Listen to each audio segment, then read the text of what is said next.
आदरणीय विवेक ठाकुर जी और यहाँ पर उपस्थित तमाम भाइयों, बुजुर्गों, नौजवान साथियों, छोटे छोटे बच्चे, आज आपके बीच में आने का मौका मिला नामांकन के माध्यम से। और यदि आप चाहते हैं इस देश में फिर से नरेंद्र मोदी जी की सरकार बने, तो हमको हर हालत में बिहार की 40 की 40 सीट जिताना पड़ेगा और 40 में नवादा में भी कमल खिलाना पड़ेगा। और साथियों, इसलिए मैं कहना चाहता हूं क्योंकि देखिए, ये तो माफियाओं का इलाका रहा है साथियों। मैंने कहा है पहले भी, बालू माफिया, शराब माफिया और जमीन माफिया, इसको यदि बिहार से भगाना है तो हर हालत में एनडीए को जिताना पड़ेगा। और इस बार तो अभी हम लोगों ने सरकार बनाया साथियों, माफियाओं पे कानून भी बना दिया है। ऐसा है कि नहीं कि छोड़ने वाले नहीं है। अभी हम लोगों ने कानून बनाया है विधानसभा में। ये जो माफिया लोग हैं, बालू माफिया लोग, क्योंकि आपके यहाँ तो माफिया ये लोग ही चुनाव लड़ने वाले हैं विवेक जी के खिलाफ। वो कोई हो, चाहे वो राजद वाला हो, कोई निर्दलीय हो, वो माफिया ही चुनाव लड़ेगा। आपको स्पष्ट रहिए, भाजपा को जिताइए। चुनाव के बाद गारंटी देता हूं, जिस तरह मोदी जी की गारंटी है, बिहार में भी गारंटी है, कोई माफिया बिहार की सड़कों पे नहीं दिखेगा। और बिहार के विकास के लिए काम करना है साथी। देश के यशस्वी प्रधानमंत्री नरेंद्र मोदी जी विकसित भारत का संकल्प लेकर चले और 2047 तक भारत बने। ये कोई प्रधानमंत्री कभी सोचा नहीं था साहब, किसी प्रधानमंत्री ने कभी नहीं सोचा। आज देश के यशस्वी प्रधानमंत्री जी ने सोचा कि 2047 तक इस देश को दुनिया का सबसे बड़ा सुपर पावर बनाना है। और आप सोचिए, ठीक कहा चिराग जी ने कि आज दुनिया में हम 11वें स्थान पर आर्थिक व्यवस्था में खड़े थे, लेकिन नरेंद्र मोदी जी जब सत्ता में आए, कुछ कांग्रेसिया लोग कहते थे कि मोदी जी सरकार चला पाएंगे, लेकिन आज मोदी जी ने सरकार भी चलाया 10 साल तक साथियों। दुनिया में डिप्लोमेसी भी खड़ा किया और दुनिया में जो 11वें स्थान पर हम आर्थिक व्यवस्था में खड़ा थे, अंग्रेजों को हराकर आज हम 5वें स्थान पर खड़े हैं दुनिया में। आज हमारे पास पैसा है, दुनिया सब बैकफायर कर गया। अमेरिका का जीडीपी 2% पर है, चाइना का जीडीपी 3% पर है, लेकिन बिहार, एक तो बिहार 10% पर है और देश का जीडीपी 8% पर है। आप सोचिए, दुनिया में सबसे ज्यादा विकास कर रहे हैं। इसलिए साथियों, हम यही आग्रह करेंगे, निवेदन करेंगे।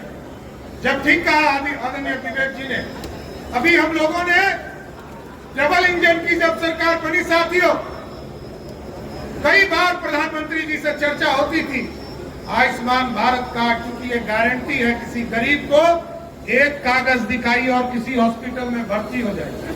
हमारी बहनों का गहना जो है गिरवी रखना पड़ता था, बैंकों से पैसा निकालना पड़ता था, लेकिन हम लोगों ने एक विशेष ड्राइव चलाया और पूरे बिहार में जिस भी गरीब को 5 किलो अनाज मिलता है, यहाँ पे कितने लोगों को 5 किलो अनाज मिलता है साथियों?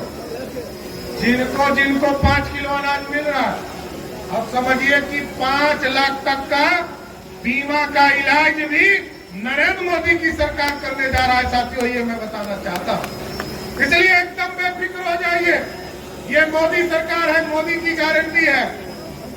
देश में जिस तरह भ्रष्टाचारी नहीं बच सकते और बिहार में कोई भी माफिया नहीं बच सकता, इसकी काम हम लोग आगे बढ़ाने का काम कर रहे हैं। इसलिए हम यही आग्रह कर रहे हैं, निवेदन कर रहे हैं कि 2024 के चुनाव में 40 की 40 सीट चाहिए, क्योंकि पिछले बार 1 सीट घट गया था और हम 39 सीट जीत पाए थे, लेकिन नवादा का आशीर्वाद मिला। तो हमको पूरा भरोसा है कि पिछले बार जिस तरह लाखों वोट से लोजपा के उम्मीदवार को जिताने का काम किए थे, इस बार एकदम संकल्प लीजिए, इस बार लाखों लाख वोट से फिर भाजपा के उम्मीदवार को जिताकर इस पूरे बिहार में 40 की 40 सीट जिताना, क्योंकि विकसित भारत तभी हो पाएगा क्योंकि एक मजबूत प्रधानमंत्री चाहिए।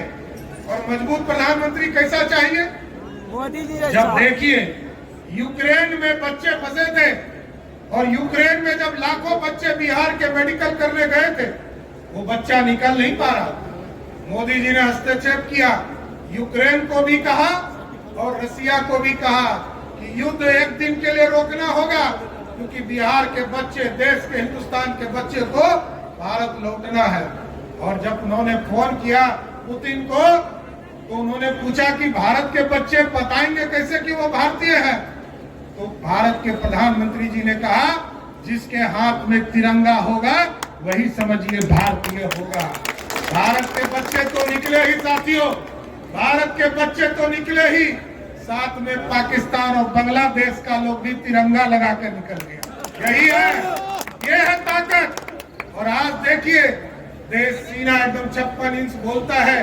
कई लोग बोलते हैं कि 56 इंच का सीना, अरे 56 इंच का यही ना सीना है कि कल जब तक पाकिस्तान के तरफ से तोप का गोला और हिंदुस्तान के सैनिकों का सर काट के चला जाता था और हिंदुस्तान की सैनिक टुकुर टुकुर ताकते थी, लेकिन आज मोदी जी ने कहा है कि यदि पाकिस्तान के तरफ से एक चुटपुटिया पिड़िया बम भी फेंक दे, हिंदुस्तान के तरफ से तोप का गोला फेंकने का काम करो। और पाकिस्तान में ये अनुभव हो गया। हम लोग महाभारत में सुनते थे कि रामायण में बजरंग बली 7 समुद्र पार करके लंका पहुंच गए। उसी तरह मोदी जी ने कहा, पुलवामा का जब हमला हुआ 2019 में, तो देश के यशस्वी प्रधानमंत्री जी ने कहा, वहां जो आतंकवादी छुपा हुआ है उसके घर में घुसो, और घर में घुसकर मारकर हिंदुस्तान फिर वापस आने का काम किया।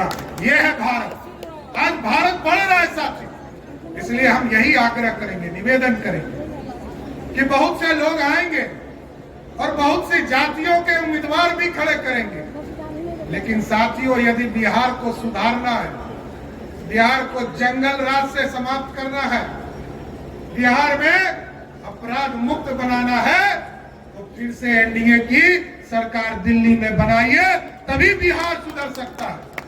नहीं तो यहाँ तो जातियों का कार्ड खेलने वाले लोग बैठे हैं। और लालू प्रसाद जी 15 साल तक मुख्यमंत्री रहे बिहार के साथ, एक व्यक्ति को आरक्षण दिया क्या? एक व्यक्ति का नाम बताइएगा, ना पिछड़े को, ना अति पिछड़े को, ना दलित को, ना अति पिछड़े को, ना स्वर्ण जाति को। लेकिन भाजपा जब जब सरकार में रही है साथियों, मंडल भी हम समर्थन करते हैं और कमंडल भी भाजपा समर्थन करने का काम करती है, और साथियों एक एक वर्ग को जोड़ती है। लेकिन लालू प्रसाद जी का आरक्षण का फॉर्मूला क्या है?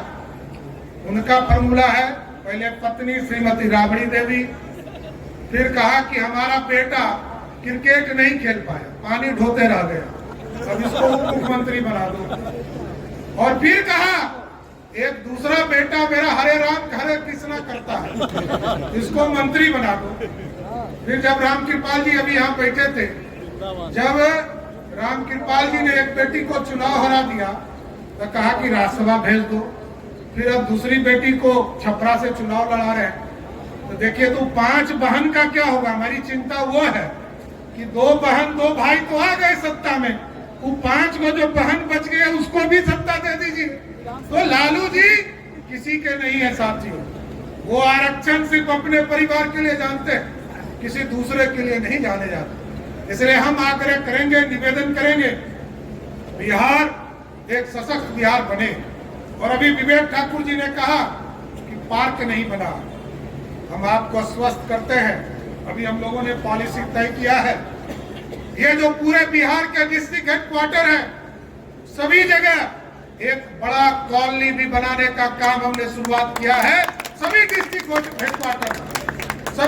हेडक्वार्टर पर यह काम शुरू होंगे और माफियाओं पे भी कार्रवाई होगा, लेकिन डिस्ट्रिक्ट हेडक्वार्टर पे एक बड़ा कॉलोनी 1000 एकड़ का कॉलोनी बनाकर पूरे विकसित बिहार बनाने का काम किया जाए। इसलिए हम साथियों सभी लोगों से आग्रह करेंगे कि मोदी जी को अब की बार 40 पार करेगा ना बिहार से, और अब की बार 400 पार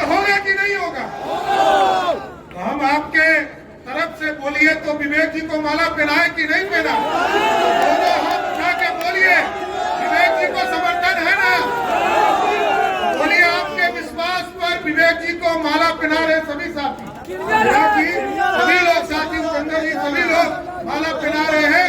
सबके सहयोग से आदरणीय विवेक ठाकुर जी को लोकसभा पहुंचाइए। बहुत बहुत धन्यवाद। क्लियर है, क्लियर।